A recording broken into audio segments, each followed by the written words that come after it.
Fallout 4 is a kleptomaniac simulator where you frantically grab every bit and bauble in sight and cram them into your pockets until nothing else can fit. And then you teleport to your home base and shove all of it into a workbench so you can put a new scope on your gun. At least, that's how I've been playing it now, over 10 years after it first released.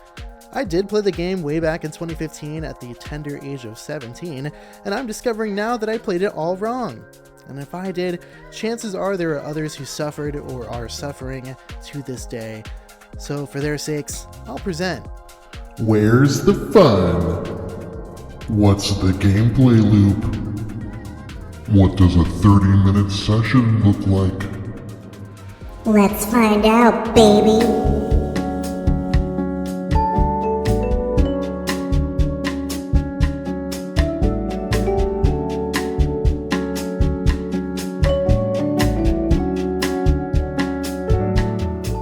Fallout 4 is an open-world, immersive sim, survival, dungeon crawler, looter-shooter RPG, developed by Bethesda Game Studios, the same studio responsible for the Elder Scrolls series and Starfield. Fallout 4 is the third game of its kind in the franchise, following Fallout 3 and Fallout New Vegas, and succeeded by Fallout 76. According to HowLongToBeat.com, Fallout 4 and its respective DLC's main story can be completed in around 34 hours. Its main story and side content can be completed in around 111 hours, and a completionist run will take around 207 hours to complete. It takes a brisk 20 or so minutes to get through the game's prologue and to be let loose into the open world. And as you know, if you've ever played a Bethesda RPG before, from that point on, the game lets you go in any direction you want. But freedom can be a blessing and a curse. It seems that one of the benefits of linear game design is that it's easier to deliver the intended experience to the player. But with Bethesda games, you are largely responsible for how fun or tedious your experience can be. Ask anyone how they like to play games like Skyrim or Fallout 4, and you'll likely get a bunch of different answers. My brother is obsessed with Elder Scrolls, and that's primarily because he loves all the different ways he can play. It's more about being immersed in the world and less about making the game as fun as possible. So, I want to acknowledge that players like this may be disgruntled by the way I'm about to break this game down. Because, look, getting lost in the worlds of these games is often enchanting, but it's also incredibly time-consuming.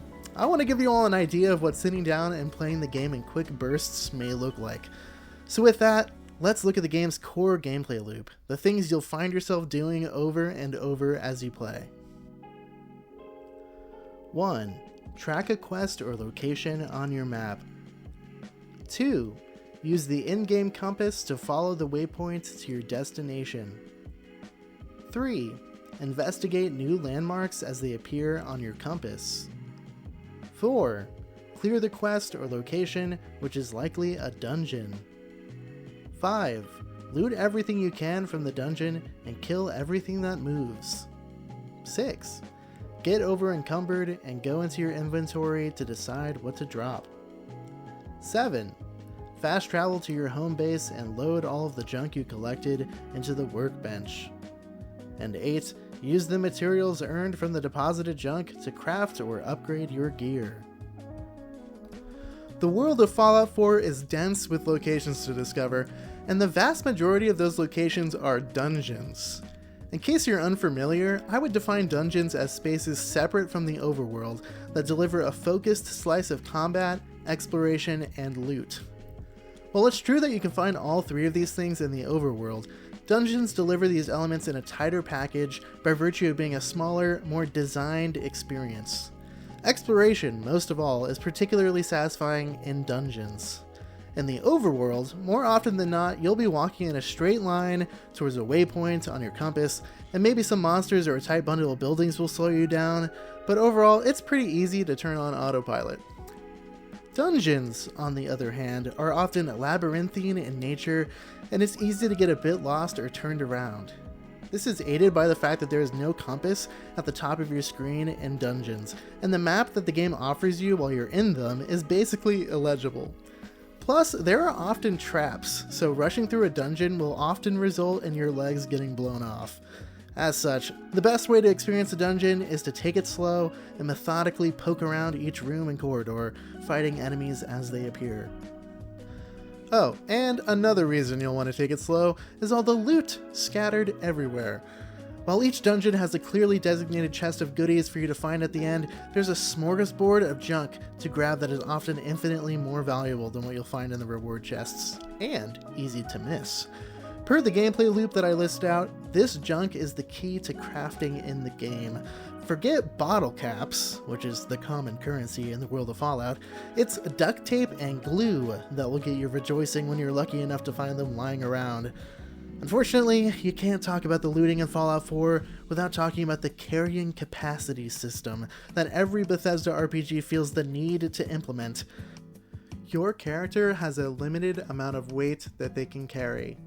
This can be increased through various means as you play the game, but alas, you will frequently find yourself over-encumbered, which removes your ability to move faster than walking speed, as well as your ability to fast travel. This means that you'll need to go into your inventory and make the decision about what to leave behind in order to continue playing the game. Due to the sheer amount of stuff that you'll likely be picking up as you play, you will constantly need to make the trip back to your home base to unload all your stuff. Quite literally, I will do this after each dungeon that I clear. As such, trying to remain immersed in the world and minimizing fast travel use is all but impossible, unless you want everything in the game to take forever. Look, I don't think sanding all the edges off of a game until there's no friction at all is a good thing, so I'm not going to say that systems like this should be removed, but, I don't have to like it either. Next, let's talk about how I recommend you engage with the open world. You may recall that I've referred to the open world as an overworld a few times, and I can explain. Or at least I can try to explain. It's a bit dense, so forgive me. Look, typically when you think of an open world, you're likely picturing a game where you're roaming open fields or driving through big cities, and the bulk of the content in said game takes place in these open spaces. Bethesda RPGs like Fallout 4 are not that. Well, sort of. I mean, saying that the worlds in these games don't count as open world at all would be wrong, and really a true modern example of an overworld would be the one found in Clair Obscur Expedition 33, where you move through the world almost like a miniature on a game board, like the old school JRPGs that inspired that game. But still, I do feel that these Bethesda games more closely resemble an overworld style of map. The bulk of the quests and gameplay that you experience will happen in interior environments such as dungeons.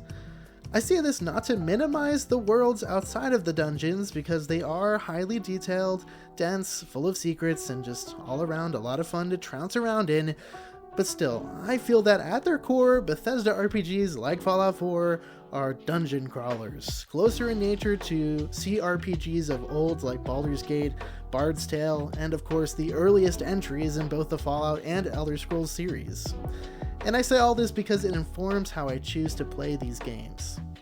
My priority is minimizing my time spent outside of a dungeon, because dungeons are where much of the fun in the game lies, at least in my opinion. I feel like I could get roasted alive for expressing this. But look, the game gives you the freedom to play however you want. If you just want to wander around the overworld and never step foot inside of a dungeon, you can do that.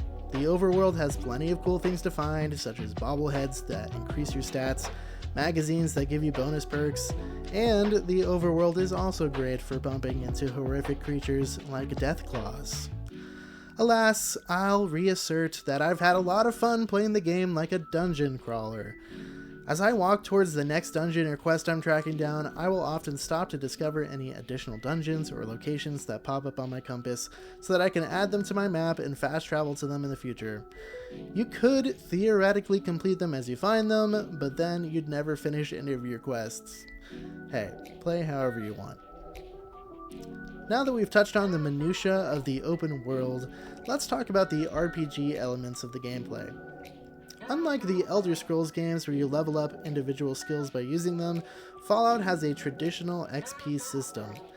You'll earn XP for killing enemies, discovering locations, crafting, cooking, and of course completing quests.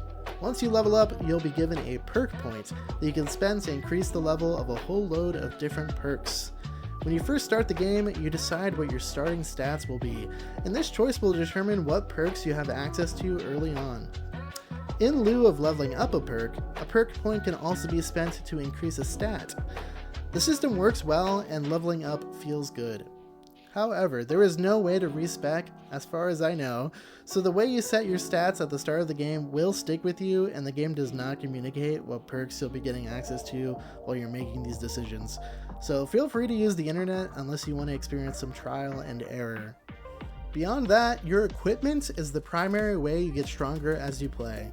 You'll pick up all sorts of armor and weapons while you explore, including the occasional legendary piece of loot that comes with its own little perk attached. But true customization and progression comes from the game's crafting system. You'll use all that junk you pick up while exploring to strengthen and modify your equipment, and doing this is one of the most fun aspects of the gameplay, in my opinion. Annoyingly though, they lock the higher tier of crafting upgrades behind the perk system. I find this confusing because crafting feels less like a playstyle that you build into and more like a basic part of the gameplay loop. Quick side note, I mentioned how you need to load all your junk into your workbench, right? You can click the transfer button when you approach the workbench, and then you can click the button for store all junk.